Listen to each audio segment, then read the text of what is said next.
This is the Rohit and back with the video. Now in this video में हम जैसे कि क्वेश्चन नंबर 20 तक हम लास्ट वीडियो में कवर कर चुके हैं। इंडियन कॉन्ट्रैक्ट एक्ट 1872 के जो क्वेश्चन थे 20 हम पार्ट 1 में कवर कर चुके हैं। तो नाउ इन दिस वीडियो में 21st क्वेश्चन से हम स्टार्ट करने वाले हैं। क्वेश्चन नंबर 21 से आगे के क्वेश्चन को कंटिन्यू करेंगे। जैसे कि कानपुर यूनिवर्सिटी का कल पेपर है, मैसेज आया था मेरे को, तो उन्होंने बोला कि आगे के क्वेश्चन भी करवा दीजिए। तो नाउ ये वीडियो आपके लिए, आप सभी इससे अच्छी खासी प्रैक्टिस कर लें ताकि आपका पेपर सही हो जाए। और ये पेपर जो है कानपुर यूनिवर्सिटी का नहीं है और लेटेस्ट पेपर है जो कि मैंने आपकी ऑन डिमांड पे करी है, व्यवस्था है ना। तो आप अपनी प्रैक्टिस कीजिए। चलिए स्टार्ट करते हैं क्वेश्चन नंबर 21 से। तो ना क्वेश्चन नंबर, और इससे पहले के सभी जो क्वेश्चन है वो पार्ट 1 में कवर हो गए हैं, यानी कि 20 क्वेश्चन जो है, तो आप उसको भी देख सकते हो प्लेलिस्ट में। एक प्लेलिस्ट है मेरी जो कि MCQ सॉल्व पेपर के नाम से, उसमें सभी जितने भी MCQ पेपर जो मैंने करा रखे हैं वो वहाँ पे आपको ईजिली मिल जाएंगे। तो चैनल से जुड़े नहीं हो तो सब्सक्राइब भी कर लेना। तो चलिए शुरू करते हैं। तो क्वेश्चन है व्यतिकारी वचन यानी कि रेसिप्रोकल प्रोमिसेस। देखिए इंग्लिश और हिंदी दोनों में दे रखा है, इसीलिए जिस भी लैंग्वेज में आप कंफर्टेबल महसूस करें उस लैंग्वेज में आप समझें, चाहे इंग्लिश हो या हिंदी। मैं चलो हिंदी बता देता हूँ मैं। तो हिंदी में मैं रीड करने वाला हूँ, आप देखिए। आप, और दूसरी बात, अगर आपका कल का एग्ज़ाम है तो भाई साहब आप आंसर पे डिपेंड मत रहना, आप खुद प्रैक्टिस करना कि आंसर कौन सा सही होगा आपके अकॉर्डिंग। फिर मैं जो जवाब दूंगा उससे तो आप कंफर्म हो ही जाओगे, है ना। और ऐसे ही क्वेश्चन ज़्यादातर आएंगे, मैं आपको बता दूंगा कि किस पोर्शन से ज़्यादा क्वेश्चन पूछे जाएंगे आपके। तो चलिए शुरू करते हैं, बीच बीच में बताते रहेंगे आपको। व्यतिकारी वचन भारतीय संविदा अधिनियम की किस धारा में वर्णित है? तो ये क्वेश्चन जो कि आता ज़्यादा है, तो ये 2D में कंसिडरेशन दे रखा है, ई में एग्रीमेंट दे रखा है। व्यतिकारी वचन रेसिप्रोकल प्रॉमिस जो दे रखा है वो F में दे रखा है आपके, ठीक है ना। तो F में दे रखा है ये, तो इसका आंसर F है। तो चलिए नेक्स्ट पे चलते हैं। तो नेक्स्ट है आपका, वह करार जो विधिता प्रवर्तनीय हो संविदा है किस धारा में परिभाषित है? तो देखिए 2G वॉइड एग्रीमेंट के बारे में बात करता है। वॉइड एग्रीमेंट के तुरंत बाद आ जाता है संविदा, यानी कि 2H में दे रखा है आपका संविदा, तो इसमें ऑप्शन आपका C सही हो जाएगा। तो चलिए नेक्स्ट पे चलते हैं क्वेश्चन पे। तो नेक्स्ट क्वेश्चन है आपका प्रस्तावना। प्रस्तावना होता है प्रपोजल और प्रतिग्रहण होता है एक्सेप्टेंस का प्रतिसंहरण यानी रिवोकेशन, भारतीय संविदा की किस धारा में वर्णित है? तो देखिए ये आपके दे रखा है सेक्शन 5 में। सेक्शन 5 में आप प्रपोजल को और एक्सेप्टेंस को कब रिवोक कर सकते हो ये बोला गया है। तो चलिए नेक्स्ट क्वेश्चन पे चलते हैं। तो नेक्स्ट है अपना, तो निम्नलिखित में कौन प्रस्तावना यानी प्रपोजल की वैध अभिस्वीकृति है? वैध अभिस्वीकृति के बारे में पूछा गया है यहाँ पे। तो इसमें ऑप्शन पहला है जब प्रस्तावना की अज्ञानता में अभिस्वीकृति की जाए, जो कि बिल्कुल गलत है।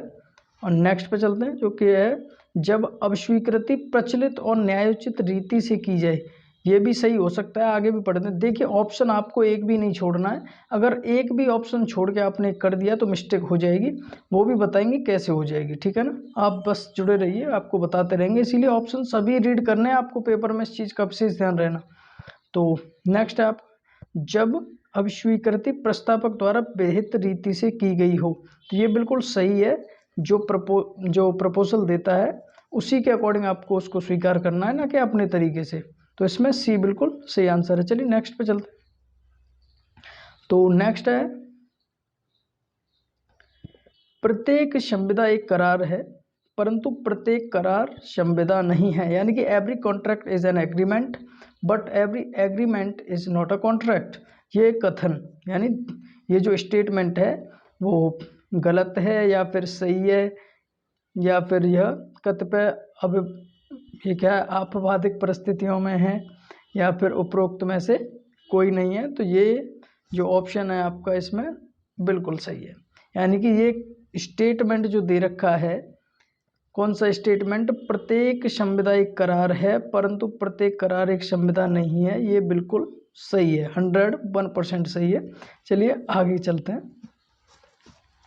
तो आगे वाला क्वेश्चन है अपना, एक प्रस्ताव यानी एक प्रपोजल जो स्वीकार कर लिया गया हो, जो एक्सेप्ट कर लिया गया हो, क्या बन जाता है वो? वचन बन जाता है, प्रॉमिस बन जाता है ना।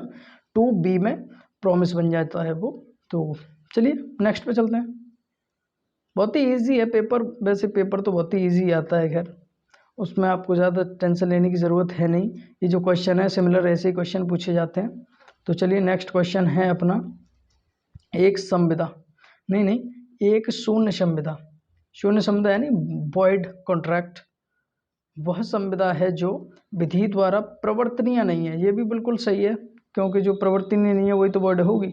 युक्तियुक्त शर्त नहीं रखती, ये तो नहीं है। और नेक्स्ट है अपना, भारतीय संविदा अधिनियम द्वारा शून्य घोषित की गई है, ये भी सही है। यानी कि ऑप्शन जो डी इसमें दे रखा है, एज यू कैन सी, ये बिल्कुल सही है। ऑप्शन ए और सी दोनों सही है, इसीलिए मैं कह रहा हूँ कि ऑप्शन सभी पढ़ना ज़रूरी है। अभी आप ए को लगा के यहाँ पे टिक करके आ जाते और ऑप्शन इसमें ये भी सही था। अगर इन दोनों में से आपने मान लेते ये दोनों ही पढ़े हैं, ए और सी दोनों ही पढ़े हैं, और आप में से इसमें से एक ही पता है, तो आप इनमें से एक भी लगा के चले जाते तो क्वेश्चन दोनों ही गलत हो जाते, क्योंकि इसमें एक्चुअल में जो सही था वो सही नहीं था।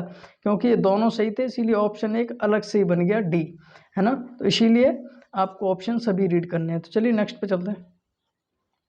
तो नेक्स्ट है अपना, निम्नलिखित में से किस धारा के अंतर्गत वह करार जो विधि द्वारा प्रवर्तनीय नहीं है शून्य कहा जाता है? तो बताइए कहाँ। तो ये जो आप देख सकते हैं सेक्शन 2D में कंसीडरेशन दे रखा है, ई में एग्रीमेंट है ये अपना, रेसिप्रोकल इसमें दे रखा है रेसिप्रोकल, एंड नाउ 2G में दे रखा है ये जो आपका पूछा गया है वॉइड, है ना। क्या वॉइड है? एग्रीमेंट, 2G में दे रखा है। तो चलिए नेक्स्ट पे चलते हैं अपना। तो नेक्स्ट क्वेश्चन क्या है अपना, तो नेक्स्ट कह रहा है एक करार जो एक पक्ष के विकल्प पर विधि द्वारा प्रवर्तनीय है, एक पक्ष यानी कि एक पार्टी, परंतु दूसरे पक्ष के विकल्प पर नहीं, वह धारा 2I के अंतर्गत कैसी होगी? शून्यकरणीय होगी। कैसी होगी? शून्यकरणीय। एक वैध तो नहीं होगी, अवैध होगी, अवैध भी नहीं है, शून्य तो होगी ही नहीं, ये होगी शून्यकरणीय, है ना। तो चलिए चलते हैं नेक्स्ट पे। तो नेक्स्ट क्वेश्चन है अपना, एक वैध संविदा में सबसे पहले क्या आता है? सबसे पहले प्रवर्तनीयता, ये तो बाद में आएगी। स्वीकृति जब आएगी जब कोई प्रपोजल देगा यानी प्रस्ताव देगा। वचन तो जब बनेगा जब प्रस्ताव की स्वीकृति हो जाती है। तो इसीलिए इसमें डी ऑप्शन बिल्कुल सही है, डी ऑप्शन बिल्कुल इसमें सही है। तो नाउ चलते हैं नेक्स्ट क्वेश्चन पे। तो नेक्स्ट है अपना, तो नेक्स्ट कह रहा है धारा 2E यानी सेक्शन 2E के अंतर्गत वचनदाता है। 2E की बात हो रही है, यानी कि करार की बात हो रही है, यहाँ पे इस चीज़ का ध्यान रहे। और जो डेफिनेशन क्लोज है ना, इसको बिल्कुल रट लेना, इससे इतने क्वेश्चन बनते हैं भाई साहब, मैं क्या बताऊँ आपको, बहुत क्वेश्चन बनते हैं इसी पेपर में। इसके समथिंग अराउंड 15 क्वेश्चन है पूरे पेपर में, अगर बात की जाए जो डेफिनेशन क्लॉज है इसका, उसको रट लेना एक तरह से उसको रट लेना। तो चलिए ये क्वेश्चन आपका क्या कह रहा है, धारा 2E के अंतर्गत वचनदाता कौन है? जो वचनदाता कौन है? जो प्रस्ताव देता है वही तो वचनदाता होगा, और जो प्रस्ताव को एक्सेप्ट करता है वो वचन ग्रहीता होता है। कौन होता है? वचन ग्रहीता होता है। तो यानी कि ए इसमें सही है, वह व्यक्ति जो प्रस्ताव स्वीकार करता है वो वचन ग्रहीता होता है, ये गलत है। और ये क्या कह रहा है भाई, ये कह रहा है आपका व्यक्ति जो वचन देता है वही बात नहीं, वह व्यक्ति जो प्रस्ताव देता है, वचन तो बात की बात आएगी ना। वेट फॉर सेकंड, इसमें तो मैं भी कंफ्यूज हो गया, आपका कंफ्यूज होना तो बनता है। वचनदाता कौन होता है? जो वचन देता है, लेकिन वचन देता कौन है? जो प्रस्ताव देता है। तो इसमें देखिए सी का भी मुझे डाउट लग रहा है, लेकिन मेरे अकॉर्डिंग ए सही है। इसमें जो वचन तो वही देगा जो प्रस्ताव देगा, है ना। तो मेरे अकॉर्डिंग इसमें आप देख सकते हो मैंने इसमें ए सिलेक्ट किया है, एज यू कैन सी। तो मेरे हिसाब से इसमें ए सही है, आप देख लेना। इसमें तो मैं भी थोड़ा सा लिटिल बिट कन्फ्यूज़ हूँ, तो आप इसको देख लेना और कमेंट करके बता देना मेरे को, ठीक है ना। चलिए नेक्स्ट पे चलते हैं अपना। तो नेक्स्ट है प्रत्येक वचन और वचनों का प्रत्येक सेट एक दूसरे के लिए प्रतिबल गठन करते हैं, वह एक क्या होता है, जो वचन होते हैं या वचनों का कोई सेट होता है वो एक दूसरे के लिए कंसिडरेशन गठन कर देते हैं, तो वो करार नहीं, वो हो जाता है करार, हो जाता है करार। और ये जो करार जो विधि द्वारा प्रवर्तनीय हो जाता है तो बन जाता है संविदा, लेकिन संविदा तो पूछा नहीं है ऐसी। तो इस क्वेश्चन के अकॉर्डिंग यहाँ पे क्या सही है, ए सही है, यानी कि ए इज करेक्ट ऑप्शन। तो चलिए नेक्स्ट पे चलते हैं। तो नेक्स्ट है अपना क्वेश्चन, भारतीय संविदा अधिनियम की किस धारा में स्वतंत्र सहमति को परिभाषित किया गया है। स्वतंत्र सहमति, तो देखिए सेक्शन अगर 13 आपने पढ़ा हो तो इसमें केवल कंसेंट के बारे में बताया गया है। 12 में आपने पढ़ा हो तो इसमें बताया गया है साउंड माइंड के बारे में। और सेक्शन अगर इसकी बात करें, सेक्शन 40 यहाँ पे सही है, इसमें बात करते हैं फ्री कंसेंट की। तो चलिए नेक्स्ट पे चलते हैं। तो नेक्स्ट क्वेश्चन है अपना 2C के अंतर्गत वचन ग्रहीता। वचन ग्रहीता वो होता है जो प्रस्ताव को स्वीकार करता है, जो कि मैंने अभी पहले बताया, जो कि कन्फ्यूजन वाला क्वेश्चन था, है ना। तो इसमें बी सही हो जाएगा, जो स्वीकार करता है प्रस्ताव को वो वचन ग्रहीता हो जाता है। चलिए नेक्स्ट पे चलते हैं, जो कि बहुत ही, ये तो ईजी है। अब क्वेश्चन है अपना, एक दुकान में मूल्य टैग लगा हुआ है, मूल्य टैग लगा हुआ है, माल जो दिखाया गया है वह है, प्रस्ताव होता है या फिर वो प्रस्ताव का निमंत्रण होता है, प्रति प्रस्ताव होता है। देखिए इसमें बहुत सारे बच्चे कन्फ्यूज़न हो जाते हैं, कंफ्यूज हो जाते हैं, जो कि गलत करके आते हैं। तो इसमें आपको कुछ भी नहीं सोचना। अगर किसी दुकान पे आप जाते हो, जैसे कि सेल लगी हुई होती है, उसके साथ में अगर मूल्य प्राइस टैग लगा हुआ है तो ज़रूरी नहीं है कि वो आपको उतने ही पैसे में उस चीज़ को दे देगा, क्योंकि वो जो होता है वो प्रस्ताव का निमंत्रण होता है, ना कि प्रस्ताव होता है। ठीक है ना। तो इस चीज़ का विशेष ध्यान रखें कि वो प्रपोजल नहीं होता, वो होता है प्रस्ताव का निमंत्रण। ठीक है ना। तो 20 में सही था। नेक्स्ट पे चलते हैं अपना। तो नेक्स्ट क्वेश्चन है, भारतीय संविदा अधिनियम 1872 की किस धारा में असम्यक असर यानी अनड्यू इन्फ्लुएंस को परिभाषित किया गया है। तो इसकी बात करें, जो कि अभी हमने अभी चेक किया था, तो इसमें जो कौन कौन सक्षम है कॉन्ट्रैक्ट करने के लिए वो इसमें दिया गया है। 25 की बात करें तो 25 में आपका इसमें जाएगा नहीं। अगर इसमें बात करें 16 में, तो 16 में ये जो है दे रखा है अनड्यू इन्फ्लुएंस, 16 में दे रखा है। अगर इसकी बात करें तो इसमें दे रखा है साउंड माइंड के बारे में। ठीक है ना। तो इसके अकॉर्डिंग जो आंसर आपका सही है वो हो जाएगा सी, है ना। लेकिन आपको ऑप्शन सभी पढ़ने हैं, इस चीज़ का ध्यान रखें। चलिए नेक्स्ट क्वेश्चन पे चलते हैं अपना। नेक्स्ट क्वेश्चन क्या कह रहा है, शून्य करार प्रदर्शित करता है, क्या प्रदर्शित करता है वो देखना है यहाँ पे। करार की प्रकृति अवैध है, बिल्कुल सही है। करार विधि द्वारा प्रवर्तनीय नहीं है, ये भी सही है। करार विधिक प्रक्रिया का उल्लंघन करता है, ये भी सही है। करार लोक नीति के विरुद्ध है, सभी सही है। अगर यहाँ पे कोई भी ऑप्शन ये आता कि सभी ऑप्शन सही हैं तो वो सही होता, लेकिन अगर इनमें से सब चारों में से अगर सही देखा जाए तो उन चारों में जो सही होगा,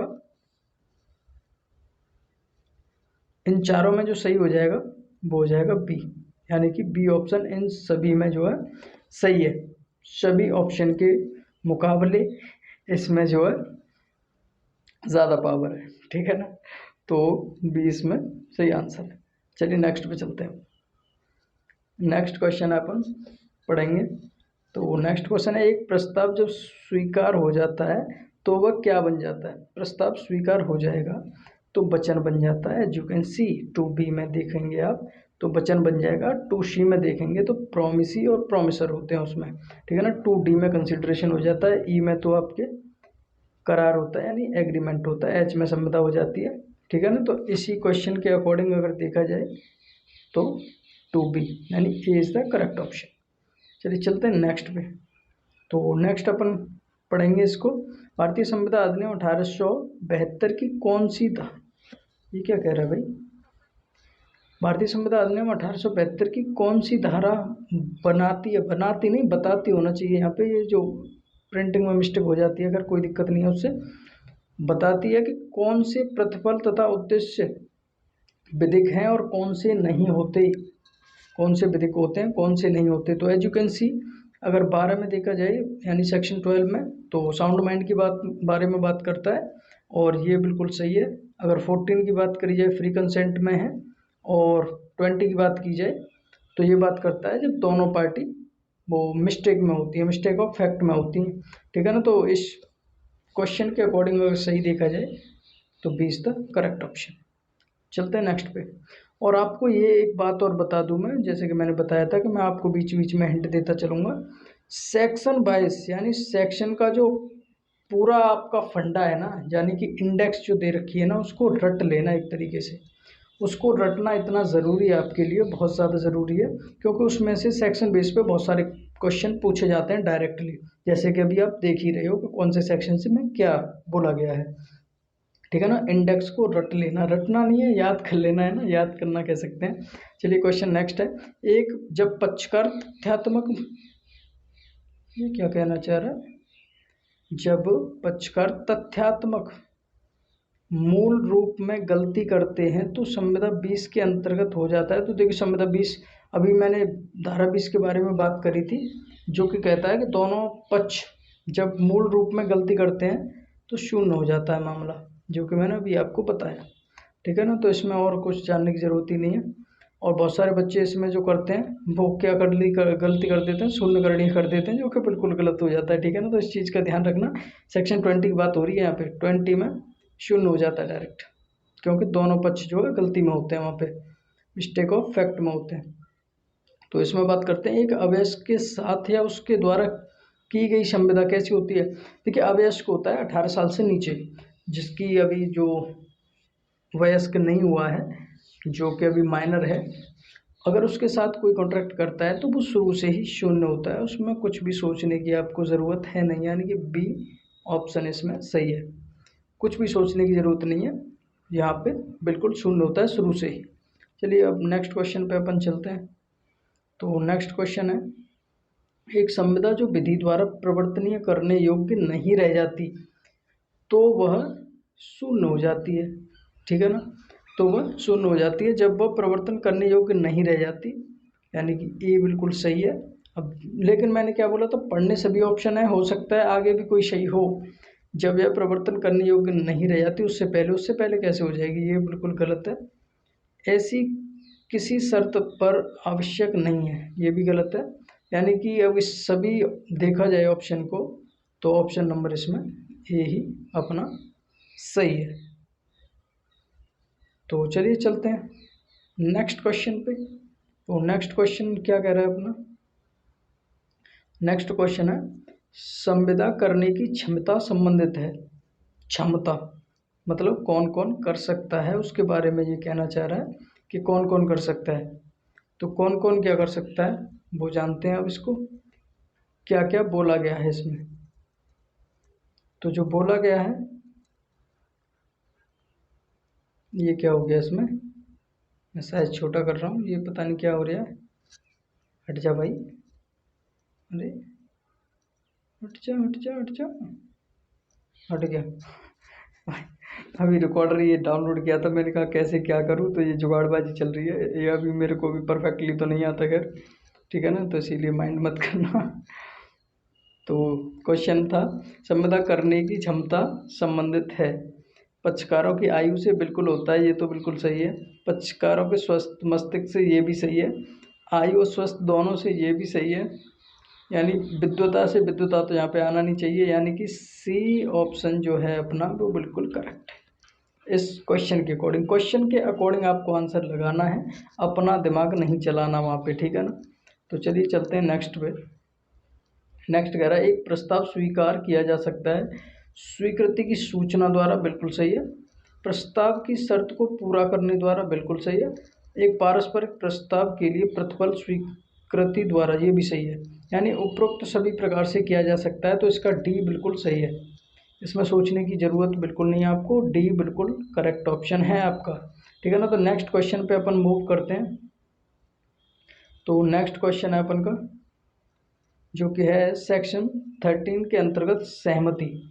जो कंसेंट है सेक्शन 13 के अंतर्गत, वो क्या कहती है, उसी चीज़ पर उसी भाव में सहमत होना, बिल्कुल सही है। उसी चीज़ पर उसी समय, देखो समय तो यहाँ पे बोला नहीं गया तो बिल्कुल गलत ऑप्शन है। उसी चीज़ पर अलग समय, ये भी नहीं, समय तो बोला ही नहीं गया तो ये तो बिल्कुल गलत है। अलग चीज़ों पर अलग समय, समय का तो कोई भाव ही नहीं है, ठीक है ना। तो यहाँ पे क्वेश्चन नंबर ए ही बिल्कुल करेक्ट है, उसी चीज़ पर उसी भाव में सहमत होना, ठीक है ना। चलिए चलते हैं अपन नेक्स्ट क्वेश्चन पे चलते हैं। तो नेक्स्ट क्वेश्चन बोलता है अपना, जब सहमति असम्यक असर अनड्यू इन्फ्लुएंस द्वारा कारित की जाती है तो सेक्शन 19A के अंतर्गत संविदा क्या हो जाती है? शून्यकरणीय हो जाती है।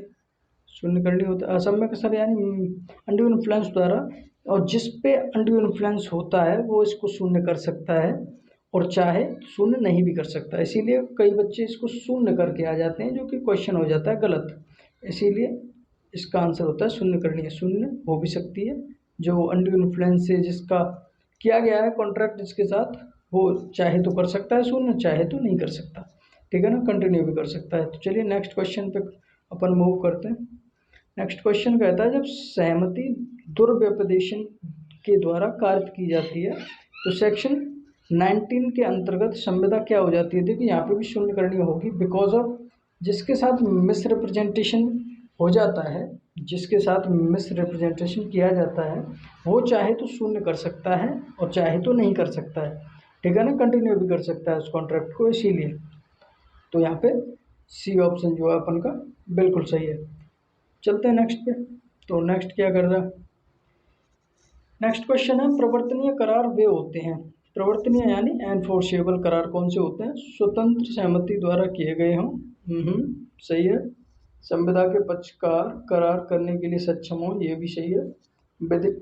विधिक प्रतिफल एवं विधिक उद्देश्य रखते हों, ये भी बिल्कुल करेक्ट है, ठीक है ना, जो कि सेक्शन 25 बात करता है।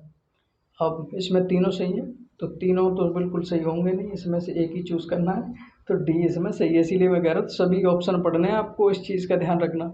चलिए चलते हैं नेक्स्ट पे। तो नेक्स्ट है अपना, उद्देश्य एवं प्रतिफल अवैधानिक होते हैं। उद्देश्य एवं प्रतिफल अवैधानिक होते हैं, कानून द्वारा निषिद्ध या किसी विधि के उपबंधों के विरोध में होते हैं, ये भी सही है। जब कपटपूर्ण होते हैं, ये भी सही है। अनैतिक लोक नीति के विरुद्ध होते हैं, ये भी सही है। यानी कि जब तीनों सही हैं तो डी सही होना चाहिए फिर तो, है ना, क्योंकि उपरोक्त सभी। इसीलिए ज़्यादातर क्वेश्चन जो होते हैं ना, उसमें ये देख लेना नीचे उपरोक्त सभी तो नहीं लगा हुआ। अगर उसमें ये लगा हुआ है ना, तो ज़्यादातर यानी कि 90% केसेस में आपको वही लगाना है, वही सही होगा, जो कि मैंने देखा है इस क्वेश्चन पेपर के अकॉर्डिंग, जो अभी तक मैंने देखा है, ठीक है ना। तो उपरोक्त सभी लगा हुआ है, तो सभी ऑप्शन को पढ़ना बहुत ज़्यादा ज़रूरी है। और उपरोक्त सभी में से कोई भी नहीं लिखा हुआ है, फिर भी आपको सभी ऑप्शन पढ़ने का बहुत ज़रूरत है, ठीक है ना। तो कंडीशन वाले को ज़रूर देख लेना सभी को। चलिए चलते हैं, नेक्स्ट क्वेश्चन है अपना, धारा 25 के अंतर्गत प्रतिफल के बिना की गई संविदा। जो धारा 25 है, जो सेक्शन 25 है, उसके अंतर्गत जो बोला गया है वो कहा गया है कि अगर रिटर्न में अगर कोई बिना प्रतिफल के भी अगर कोई संविदा कर देता है तो वो वैध हो जाती है। लेकिन ये संविदा होगी किनके बीच में? तो जो नियर बाई रिलेशन में जो नियर बाई होते हैं, ऐसा नहीं है कि कोई किसी को जानता नहीं है उनमें कॉन्ट्रैक्ट हो जाए, तो वो नहीं होगा यहाँ पे। जो यहाँ पे जो कॉन्ट्रैक्ट होता है वो नियर रिलेशन में होता है, ठीक है ना, तो यहाँ पे वो वैध होता है क्योंकि उसको रिटर्न में होता है वो, ठीक है। और अन्यथा अगर नियर रिलेशन में नहीं है तो वो यहाँ पे शून्य होगा, शून्य क्या हो जाएगा? शून्य हो जाएगा। तो चलिए चलते हैं नेक्स्ट क्वेश्चन पे। और नेक्स्ट क्वेश्चन क्या कहता है, एक संविदा जो प्रारंभ में वैध और बाद में प्रवृत्ति में नहीं रह जाती, तो संविदा वैध रहती है? बिल्कुल नहीं रहती वैध। वैध कैसे रह जाएगी जब बाद में अवैध हो जाती है? तो शून्यकरणीय हो जाती है जब वो प्रवर्तनीय नहीं रह जाती। शून्यकरणीय नहीं, शून्य हो जाती है भाई साहब। शून्यकरणीय क्यों रह जाएगी? शून्य होगी प्योरली। देखिए D is the correct option. और शून्य कब हो जाती है? जब वो प्रवर्तनीय नहीं रह जाती। चलिए नेक्स्ट क्वेश्चन पे मूव करते हैं। तो नेक्स्ट क्वेश्चन है अपन का, भूतकालिक प्रतिफल यानी कि पास्ट कंसिडरेशन जो वैलिड है या नहीं है ये बताना है। और कहाँ वैलिड है? केवल इंग्लैंड में, केवल भारत में, और इसमें बात करें इंग्लैंड एवं भारत दोनों में, या फिर ना इंग्लैंड में ना भारत में। तो ये भारत में बिल्कुल माना जाता है, लीगल है भाई साहब, ठीक है ना। इंडिया में तो चलता है भूतकालिक कंसिडरेशन, ठीक है ना। तो इसमें बी इस बिल्कुल सही है, इंग्लैंड में नहीं चलता। नेक्स्ट पे मूव करते हैं अपन। तो नेक्स्ट है पत्र या टेलीग्राम द्वारा प्रस्ताव का खंडन। खंडन होता है रिवोकेशन। रिवोकेशन माना जा सकता है जब यह भेज दिया जाता है, जब वो भेज दिया जाता है ना, जैसे ही आपने कोई पत्र डाक में डाल दिया ना, तो चाहे वो उसके पास पहुँचे या ना पहुँचे, इसकी कोई गारंटी नहीं है।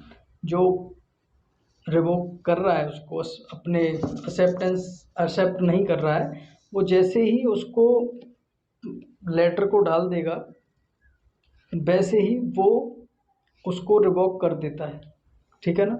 तो इसमें कोई कन्फ्यूज़न मत रखना, इसमें बहुत ज़्यादा कन्फ्यूज़न होती है बस समझने में, ठीक है ना। तो इस क्वेश्चन के अकॉर्डिंग जो ऑप्शन सही है वो ए सही है। नेक्स्ट पे मूव करते हैं अपन।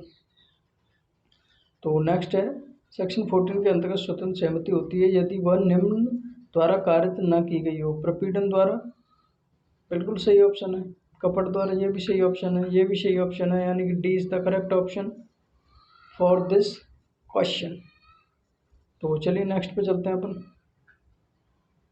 तो निम्नलिखित में से कौन सा सत्य है? सत्य पहचानना है इसमें से।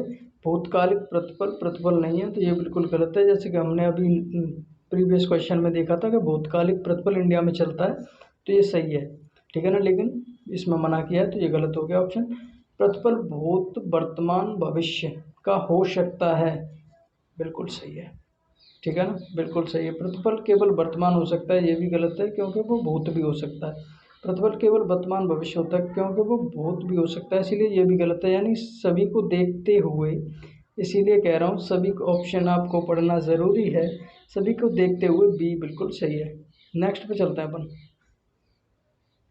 तो नेक्स्ट क्या कहता है, जब संविदा का एक पक्षकार किसी तथ्यात्मक भूल के अंतर्गत गलती करता है, एक पक्षकार गलती करता है, तो क्या होता है, वो वैध ही होता है। एक पक्षकार कर रहा है ना गलती, इसीलिए उसका कोई कॉन्ट्रैक्ट पे इफेक्ट नहीं पड़ेगा, वैध ही रहेगा, ठीक है ना। क्योंकि एक पक्षकार करता है, अगर दोनों करते हैं तो वहाँ पे गड़बड़ हो जाती है, वहाँ पे वो शून्य हो जाता है, ठीक है ना। सेक्शन 20 के अंतर्गत शून्य हो जाता है, लेकिन ये तो वैध रहेगा। चलिए चलते हैं नेक्स्ट पे मूव करते हैं अपन।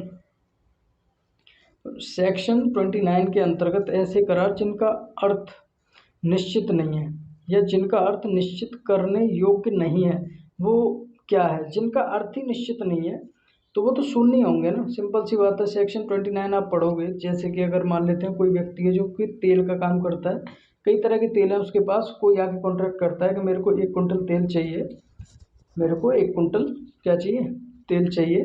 लेकिन वहाँ पे वो ये स्पेसिफाई नहीं करता कि आपको कौन सा तेल 1 कुंटल चाहिए, तो वहाँ पे ये तो डिफाइन नहीं है कि कौन सा तेल चाहिए, क्योंकि वो कई तरह के तेल बनाता है, इसीलिए ये जो है शून्य कॉन्ट्रैक्ट है, ना कि कोई इफेक्ट रखेगा, ठीक है ना।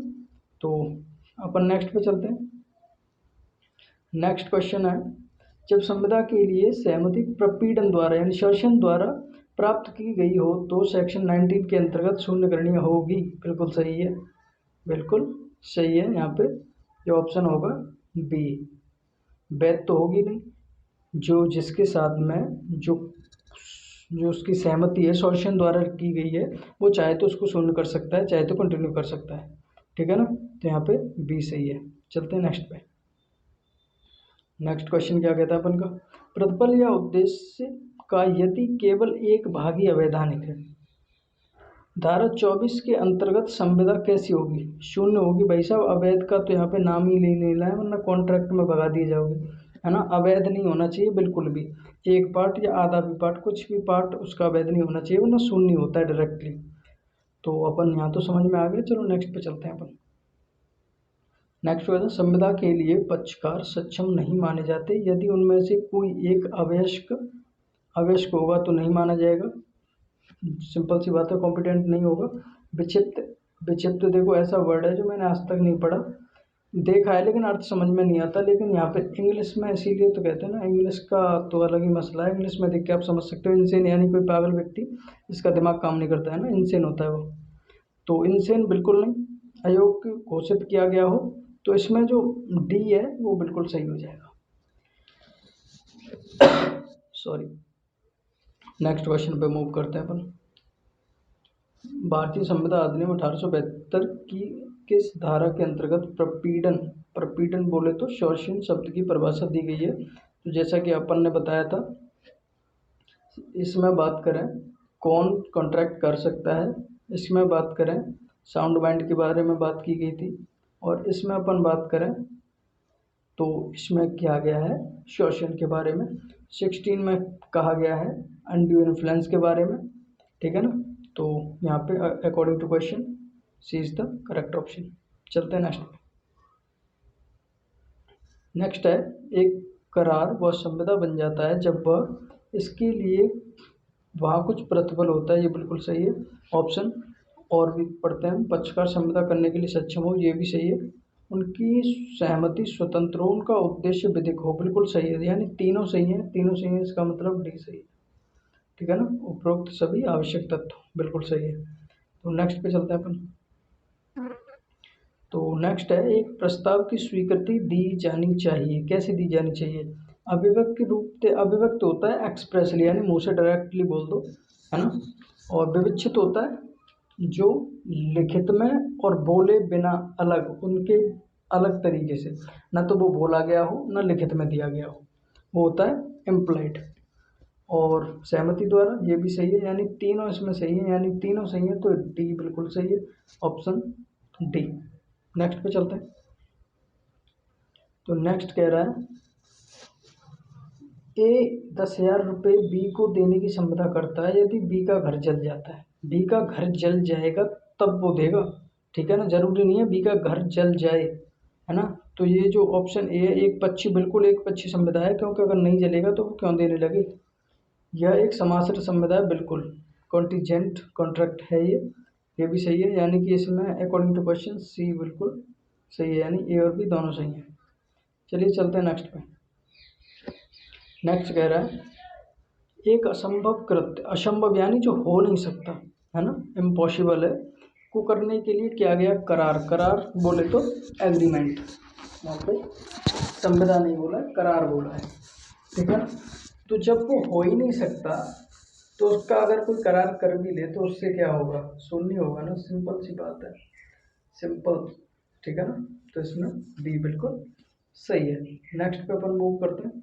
नेक्स्ट है, निम्नलिखित मैक्सिम में से कौन सी संविदा विधि से संबंधित नहीं है?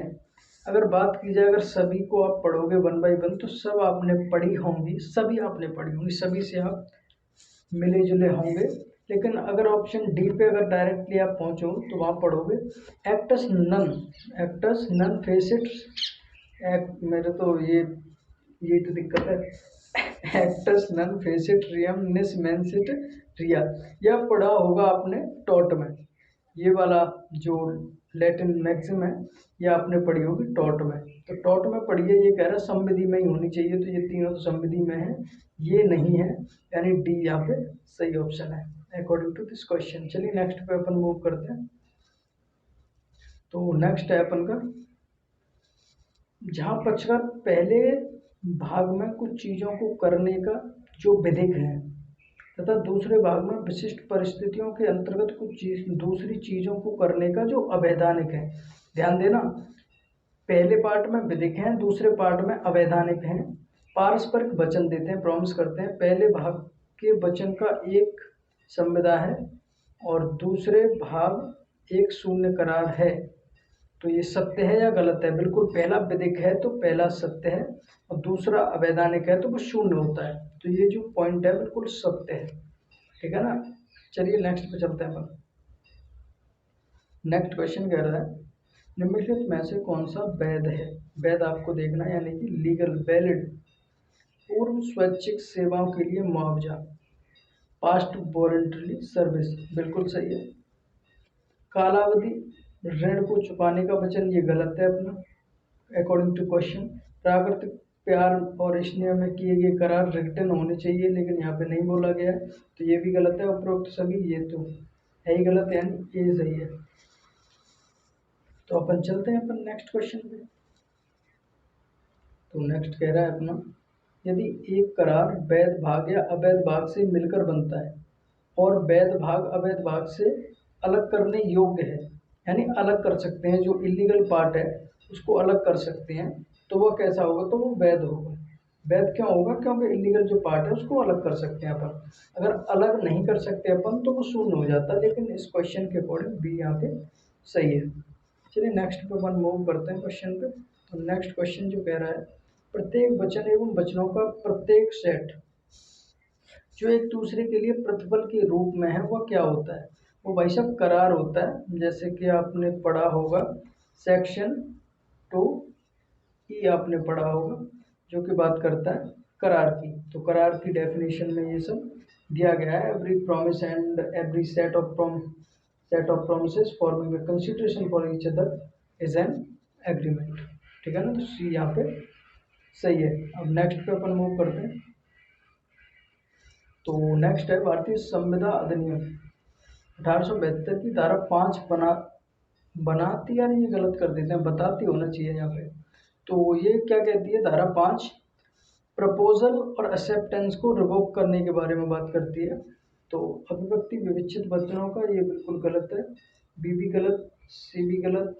5वें की बात करें प्रस्ताव और स्वीकृति के खंडन के बारे में, ये बिल्कुल सही है, यानी कि डी यहाँ पे सही है, जैसे कि हम पहले से ही देख चुके हैं। चलिए चलते हैं अपन, मूव करते हैं नेक्स्ट क्वेश्चन पे। एक संविदा का उन्मोचन किया जा सकता है, उन्मोचन बोले तो डिस्चार्ज, डिस्चार्ज यानी कि अपने कर्तव्यों से अलग हो जाना, कोई दिक्कत नहीं होना उसमें, उन्मोचन होता है वो, यानी डिस्चार्ज होता है। संविदा को पूरा पालन करने द्वारा, ये भी सही है। पालन करने की असंभाव्यता द्वारा, जिस बिल्कुल सही है। संविदा भंग द्वारा, बिल्कुल सही है, यानी कि यहाँ पे अकॉर्डिंग टू क्वेश्चन डी यहाँ पे सही हो जाएगा। ठीक है ना, तो चलते हैं अपन नेक्स्ट क्वेश्चन पे। तो नेक्स्ट क्वेश्चन पे अपन मूव करते हैं। तो नेक्स्ट क्वेश्चन कहता है,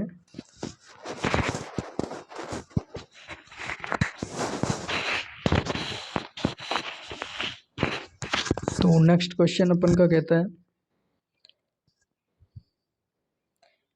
कंसेंसम एड आइडेम मीन्स, इसका मतलब क्या होता है। तो इसका मतलब अगर बात की जाए तो डायरेक्टली बात करें, एक ही भाव में समान चीज़ के ऊपर किया गया करार, करार बोले तो अपन एग्रीमेंट। ठीक है, करार जो एक ही भाव में एक ही चीज़ पर किया गया होता है वो होता है अपन का कंसेंसम एड आइडेम। चलिए नेक्स्ट पे चलते हैं। 2C, 2C के बारे में बात करेंगे इसमें। तो 2C में प्रोमिसी और प्रोमिसेस दिए गए के अंतर्गत वचनदाता वह व्यक्ति होता है, कौन व्यक्ति होता है 2C के अंतर्गत, जो जिसका नाम क्या है, वचनदाता, यानी प्रोमिसी। कौन होता है, प्रोमिसर, सॉरी प्रोमिसर कौन होता है, तो वो जो प्रस्ताव देता है, जो प्रस्ताव देता है, यानी कि जो प्रस्ताव बनाता है, बनाएगा तभी तो देगा। ठीक है ना, तो यहाँ पे क्वेश्चन ये सही है। अब चलिए एक क्वेश्चन आपको भी देते हैं होमवर्क के रूप में। ठीक है ना, तो क्वेश्चन है आपके लिए, शब्द quid pro quo is applied in relation to, यानी शब्द को प्रो को निम्नलिखित के संबंध में प्रयोग किए गए हैं। उद्देश्य की वैधानिकता, पक्षकारों की क्षमता, स्वतंत्र सहमति, प्रतिफल। इन चारों में से एक सही जो है वो आपको कमेंट करके बताना है, और ये क्वेश्चन को हल्के में मत लेना, बहुत ही इंपॉर्टेंट है। अगर आपका पेपर है तो इसको रिसर्च करो, सर्च करो, कमेंट करो, जिसका कमेंट सही हुआ उस कमेंट को मैं पिन कर दूंगा, जिसको आप सभी देख सकते हो। ठीक है ना, तो आपको पता है कौन सा सॉरी, अगर आपको पता है कौन सा आंसर इसका सही है, कौन सा ऑप्शन इसका सही है, तो कमेंट जरूर कर देना। ठीक है ना, तो ये आपका होमवर्क है। तो चलिए चलते हैं नेक्स्ट पे। नेक्स्ट क्वेश्चन, निम्नलिखित में से कौन सही है, कौन सही है मतलब कुछ ना कुछ यहाँ पे कंडीशंस दी गई हैं। प्रस्ताव और स्वीकृति मिलकर वचन बन जाता है, ये बिल्कुल सही है। वचन और प्रतिफल मिलकर करार बन जाते हैं, ये भी सही है। करार यानी एग्रीमेंट प्रवर्तनीय होता है, संविदा बन जाता है, ये भी सही है। यानी जब सभी सही है तो डी सही है। ठीक है ना, डी बिल्कुल सही है यहाँ पे। नेक्स्ट क्वेश्चन पे मूव करते हैं अपन। भारतीय संविदा अधिनियम 1872 की किस धारा के अंतर्गत दुर्व्यपदेशन, मिस रिप्रेजेंटेशन मिस रिप्रेजेंटेशन को कहाँ पे दिया गया है? तो जैसा कि मैं पहले ही बता चुका हूँ, 15 में अगर बात की जाए, यहाँ पे बात की जाए तो अनड्यू इन्फ्लुएंस की बात करेंगे यहाँ पे, और यहाँ पे बात करेंगे सेक्शन 18 में, सेक्शन 18 में बात करेंगे मिस रिप्रेजेंटेशन की। चलिए नेक्स्ट पे चलते हैं।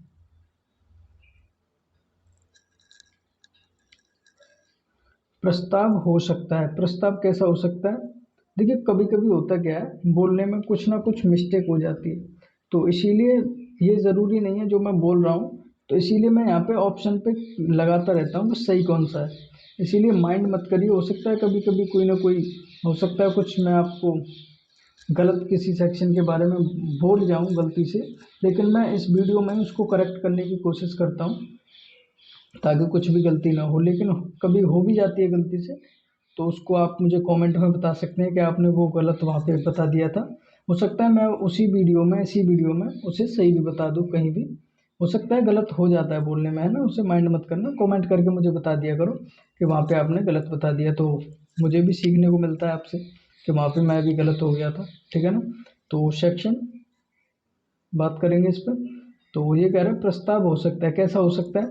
इम्प्लाइड एक्सप्रेस, ये तो हमने पढ़ा, ये होता ही है, विशिष्ट भी होता है, जेनरिक भी होता है, तो डी इसमें बिल्कुल सही हो जाएगा अपना, ठीक है ना। नेक्स्ट क्वेश्चन पे चलते हैं अपन। बिना कोई शब्द बोले या लिखे किया गया एक प्रस्ताव है, मतलब न तो एक शब्द बोले न लिखे, तो कैसा होता है? मैंने आपको बताया था अभी, कुछ अभी याद करो, थोड़ी देर पहले मैंने बताया था, इम्प्लाइड होता है यानी विवक्षित होता है, बी बिल्कुल सही है। न तो एक शब्द बोलना है न लिखना है, लेकिन प्रस्ताव वो कैसा हो जाए? विवक्षित। चलिए नेक्स्ट पे चलते हैं अपन। भारतीय संविदा अधिनियम 1872 की किस धारा के अंतर्गत सहमति शब्द को परिभाषित किया गया है? सहमति बोले तो कंसेंट, कंसेंट यहाँ पे दी गई है। 14 में फ्री कंसेंट दी गई है। 11 में आपका दिया गया है कि कौन कॉन्ट्रैक्ट करने के लायक है। 17 में इसमें दिया गया है फ्रॉड, फ्रॉड के बारे में, ठीक है ना। तो इस क्वेश्चन के अकॉर्डिंग बी यहाँ पे सही है। नेक्स्ट पे मूव करते हैं अपन। धारा 2A के अंतर्गत प्रस्ताव को परिभाषित किया गया है, बिल्कुल। तो एक व्यक्ति एक दूसरे व्यक्ति, मतलब उसमें डेफिनेशन पूछी गई है कि उसमें डेफिनेशन क्या है 2A के अंतर्गत। जो डेफिनेशन क्लॉज है अपना 2A का, 2A में क्या बोला गया है? 2A में बोला गया है जो इस ऑप्शन में से एक सही है। तो एक व्यक्ति दूसरे व्यक्ति तक संचार, बिल्कुल गलत। एक व्यक्ति द्वारा दूसरे व्यक्ति को सुझाव, बिल्कुल गलत। दूसरे व्यक्ति इसके प्रति अनुमति प्राप्त करने के क्रम में किसी कार्य को करने या न करने से विरत रहने की इच्छा, इच्छा सी बिल्कुल सही है यहाँ पे, यानी कि option number C is correct for this question. तो नेक्स्ट क्वेश्चन पे अपन मूव करेंगे। नेक्स्ट क्वेश्चन है, भारतीय संविदा अधिनियम की धारा 24 उपबंधित करती है, क्या उपबंधित करती है? यदि प्रतिफल और उद्देश्य अवैध हैं तो करार शून्य होगा, बिल्कुल सही, ये बिल्कुल सही है ना। तो अपन को नीचे पढ़ने की वैसे ज़रूरत है नहीं, कोई कोई सेक्शन ऐसे होते हैं जिनमें डायरेक्टली कोई देख के एक इफेक्ट होता है, उसे देख के बता दो। सेक्शन जो 24 है उसमें दिया ही ये गया है कि यदि प्रतिफल और उद्देश्य अवैध होते हैं तो जो करार है वो शून्य हो जाएगा, ठीक है ना। तो अपन नेक्स्ट पे मूव करते हैं। देखिए ये क्वेश्चन बड़ा इंटरेस्टिंग है। निविदा, निविदा बोले तो टेंडर, टेंडर एक प्रस्ताव होता है। देखिए यहाँ पे जो ज़्यादातर बच्चे होते हैं वो इससे सही करके आते हैं ज़्यादातर क्वेश्चन, और ये बिल्कुल गलत है।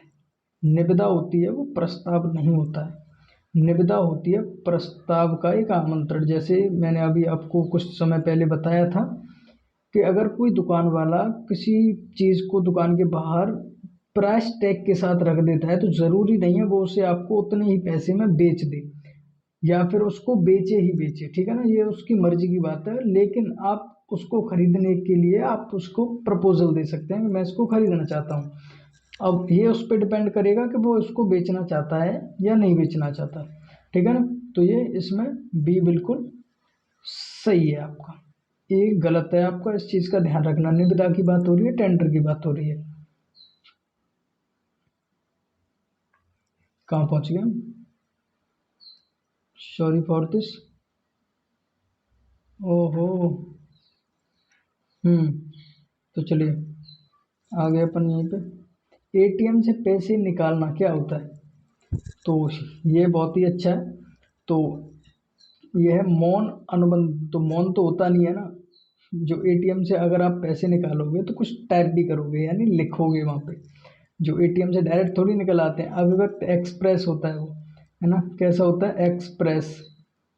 इस चीज़ पे ज़्यादातर जो बच्चे कंसंट्रेट करते हैं वो इस क्वेश्चन को लगा देते हैं, इस ऑप्शन को लगा देते हैं, जो कि गलत हो जाता है मौन, क्योंकि जाते हैं चुप होके पैसे निकाल लेते हैं मौन हो गया होगा, लेकिन गलत, क्योंकि हमको वहाँ पे टाइप भी करना पड़ता है, लिखना पड़ता है, इसीलिए एक्सप्रेस कॉन्ट्रैक्ट होता है वो। ठीक है ना। तो नेक्स्ट पे अपन बात करते हैं, कौन सी संविदा भविष्य की किसी अनिश्चित घटना के घटित या अघटित होने पर निर्भर करती है। तो बाजी की संविदा, जो कि आपने पढ़ाई होगा, बाजी की संविदा जो होती है वो अनिश्चित घटनाओं को लेकर होती है। तो चलिए नेक्स्ट पे अपन मूव करते हैं, पक्षकारों के किसी आशय के बिना की गई संविदा। आशय होता ही नहीं है उसमें, तो वो संविदा कैसी होती है, तो होती है क्वासी कॉन्ट्रैक्ट। वो कैसा होता है, क्वासी कॉन्ट्रैक्ट होता है, जो उनके आशय के बिना हो जाती है, जो कॉन्ट्रैक्ट हो जाता है वो क्वासी कॉन्ट्रैक्ट होता है। चलिए अपन नेक्स्ट पे मूव करते हैं। नेक्स्ट क्वेश्चन कहता है, बी को ए वचन देता है कि बारिश होती है तो वह 10,000 रुपये बी को बदले में ए को बी वचन देता है कि यदि बारिश नहीं होती है तो वो 10,000 ए को देगा। यानी कि उन्होंने कॉन्ट्रैक्ट कर लिया है कि अगर बारिश होती है तो मैं तुझे 10,000 रुपये दूंगा, अगर बारिश नहीं होती तो तू मुझे दे देना। ये मेन चीज़ ये है। तो अनिश्चित घटनाएं हो ना हो, जैसे कि मैंने बताया बाजी का करार होता है, जो कि अब ये अपन कर चुके हैं। नेक्स्ट पे मूव करते हैं अपन। तो नेक्स्ट है, माल का आयात करने के लिए की गई एक संविदा और उसके द्वारा एक सरकारी आदेश द्वारा आयात को निषिद्ध कर दिया गया, या आदेश कैसा है वो आपको देखना है। एक कार्य जो अपने आप में असंभव है को करने के लिए किया गया करार। बिल्कुल सही है। एक करार जो किसी उत्तरवर्ती घटना, उत्तरवर्ती यानी कि होने वाली, द्वारा असंभव है, गलत। और ये है अपन, ये क्या कहता है, नवीनीकरण की संविदा। तो बिल्कुल ए यहाँ पे बिल्कुल सही है अपन। ठीक है ना। तो अपन नेक्स्ट पे मूव करते हैं। तो नेक्स्ट है नैराश्य। नैराश्य यानी कि the doctrine of frustration come in the play. तो जहाँ पालन करना भौतिक रूप से खत्म हो चुका है, जहाँ पालन करना भौतिक यानी फिजिकल रूप से क्या हो चुका है, खत्म। और बी कह रहा है जहाँ संविदा का उद्देश्य असफल हो गया, उद्देश्य यानी ऑब्जेक्टिव यहाँ पे फेल हो गया, वहाँ पे ये अप्लाई होता है। तो बी इसमें सही है। तो अपन नेक्स्ट पे मूव करते हैं।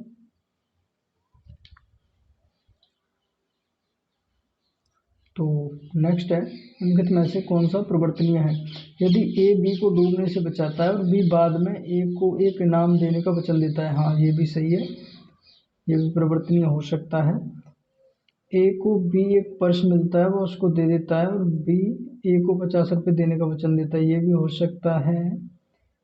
ए बी को नवजात शिशु की सहायता करता है और ऐसा करने में हुए खर्चों को चुकाने का भी वचन देता है, तो ये भी सही है। यानी कि तीनों सही है। तो तीनों सही है का मतलब क्या समझ रहे हो तुम, तीनों सही है तो इसका मतलब है डी सही है। तीनों सही है इसका मतलब डी सही है। ठीक है। अपन नेक्स्ट पे मूव करते हैं। नेक्स्ट है, पक्षकारों की स्वतंत्र सहमति को प्रभावित नहीं करती। क्या प्रभावित नहीं करती, देखिए ये क्वेश्चन बहुत ही मतलब लॉजिकल है। अगर ये अपने सेक्शन स्वतंत्र सहमति का सेक्शन जो है उसमें सेक्शन 14 में दिया गया है, जैसा कि आपने पढ़ा होगा। स्वतंत्र सहमति अगर बात की अवांछित प्रभाव यानी अनड्यू इन्फ्लुएंस से अगर ऐसा होता है तो वो प्रभाव डालेगा, प्रपीड़न भी प्रभाव डालेगा, फ्रॉड भी प्रभाव डालेगा, लेकिन पक्षकारों की अक्षमता की बात वहाँ पे नहीं हुई है। तो अकॉर्डिंग टू क्वेश्चन के अकॉर्डिंग, जैसे कि मैंने पहले बताया उसी के अकॉर्डिंग आपको कोई ऑप्शन लगाना है, तो बी सही है यहाँ पे। नेक्स्ट पे अपन मूव करते हैं। तो ये क्वेश्चन पढ़ते हैं। निम्नलिखित में से कौन सा शून्य करार है? शून्य करार के बारे में आपको पढ़ना है, तो 1 बाय 1 पढ़ेंगे अपन।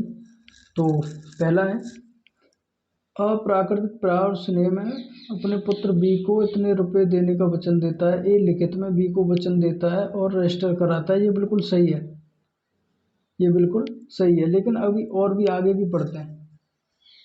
लेकिन क्या रहा है, निम्नलिखित में से कौन सा शून्य करार है? शून्य करार को पहचानना है, लेकिन ए तो शून्य करार नहीं है, तो बी पे चलते हैं।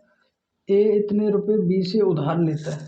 ए इतने रुपए बी से उधार लेता है, लेकिन ऋण पर सीमा द्वारा बाधित है। ए ऋण के एवज में 50,000 रुपये देने में वचन देता है, तो ना ये भी शून्य नहीं है। अब अपन बात करते हैं अब सी की। तो सी क्या कहता है, ए बिना किसी प्रतिफल के बी को 1,000 रुपये देने का वचन देता है। बिना प्रतिफल के केवल अगर लागू होता है, वैलिड होता है, तो वो सेक्शन 25 में होता है, अन्यथा कहीं नहीं होता। इसीलिए यहाँ पे ये शून्य हो जाएगा। सी यहाँ पे बिल्कुल सही ऑप्शन है according to this question. Next पे मूव करते हैं अपन। नेक्स्ट है अपन का, एक पागल व्यक्ति का अर्थ क्या होता है? विदेशी शत्रु। भाई विदेशी शत्रु कहाँ से आ गया इसमें? विधि द्वारा अयोग्य व्यक्ति, बिल्कुल नहीं। पागल व्यक्ति बात हो रही है, तो विधि का यहाँ पे कोई रोल नहीं है अभी। अस्वस्थ मस्तिष्क वाला व्यक्ति, ये बिल्कुल सही है। जिसका दिमाग ठीक नहीं है वही पागल होता है, ठीक है ना। तो सी यहाँ पे सही है according to this question. Next पे अपन मूव करते हैं। नेक्स्ट क्वेश्चन है अपन का, भारतीय संविधान अधिनियम 1872 की किस धारा में शब्द कपट की परिभाषा दी गई है? सेक्शन इसमें दी गई है, जैसे कि आपने पढ़ा ही है, जैसे कि मैं पहले से ही आपको बताता चला आ रहा हूँ, ठीक है ना। तो नेक्स्ट पे अपन मूव करते हैं। भारतीय संविधान अधिनियम की किस धारा में शब्द प्रपीड़न को परिभाषित किया गया? प्रपीड़न बोलते शोषण दिया गया है सेक्शन 15 में, जो कि बिल्कुल सही है। यहाँ पे 11 में जैसे कि मैंने आपको बता ही चुका हूँ कौन संविदा कर सकता है। 12 में दे रखा है साउंड माइंड के बारे में, और 19 में दे रखा है जो इस तरीके से कोई कॉन्ट्रैक्ट करता है तो वो शून्यकरणीय होता है। अपन नेक्स्ट पे मूव करते हैं। तो नेक्स्ट कहता है नवीकरण के बाद पक्षकार पुरानी संविदा पर वापस जा सकते हैं। बिल्कुल गलत। पुरानी संविदा की शर्तों की क्षतिपूर्ति दी जा सकती है। बिल्कुल गलत। जब नवीकरण हो जाता है तो नवीकरण का मतलब है पुरानी संविदा का बिल्कुल अंत होकर नई संविदा चालू हो जाती है।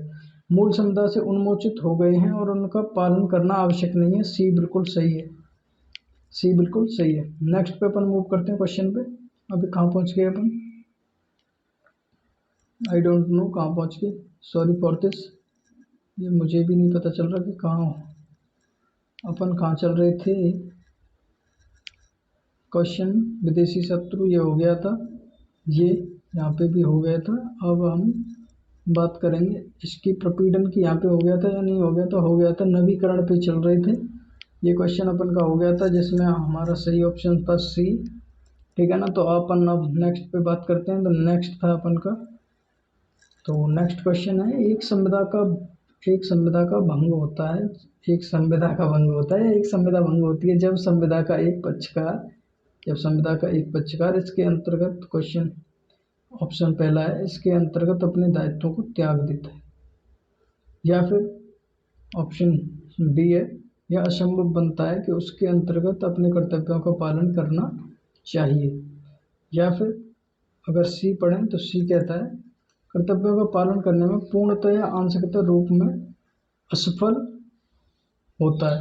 तो इन तीनों में से कोई भी सही हो सकता है, यानी कि डी यहाँ पे सही है।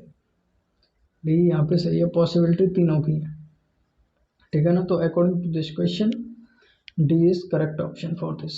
नेक्स्ट क्वेश्चन पे अपन मूव करते हैं।